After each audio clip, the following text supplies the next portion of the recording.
لا لا، شوف لك اكله تانية، انا مش هقدر اعمل الحاجات اللي انت بتطلبها دي. مش عايز حمام محشي. محشي رز، مش لازم فريك.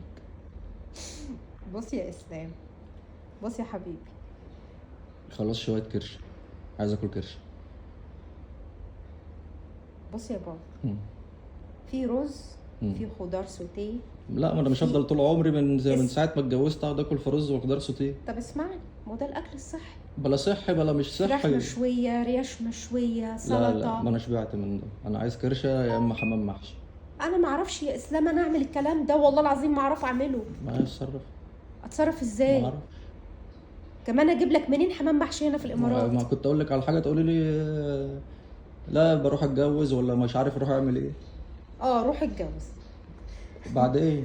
ما انت خلاص كرهتني في النسوان وصنف النسوان وفي الجواز وسنين والسود، فانا هكررها تاني. خلاص لما ننزل اجازه خلي ايمي تعمل لك، خلي اختك تعمل لك. وانا هستنى اما ابقى انزل اجازه ان شاء الله. اه في الصيف بعد كام شهر، احنا اجازتنا في الصيف في جولاي. لا. ننزل في... انا ما خلاص. مش بعرف اعمل انا الحاجات الكشه والفشه والحاجات دي، مش بعرف انا اعمل الحاجات دي والممبار والكلام ده، مش بعرف انا اعمل الحاجات دي. امال يعني انا بتتجوزي ليه لما انت ما بتعرفيش تعملي الحاجات دي؟ اعمل لك رز وخضار وفراخ مشويه ولحمه وفرخه مشويه. لا فضنا بقى من الشغلانه ديت، انا هتجوز ولا اجيب شغاله بقى وخلاص. اوكي. ماشي. والفلبينيه ولا السريلانكيه هتعرف تعمل لك كشه وفشه وممبار؟ مش هجيبها مصري. مفيش خدامات مصريين هنا يا هجيب اسلام. سودانيه. مفيش خدامه سودانيه يا اسلام هنا هتعمل لك يعني انت كشه. قفلتها في وشي يعني؟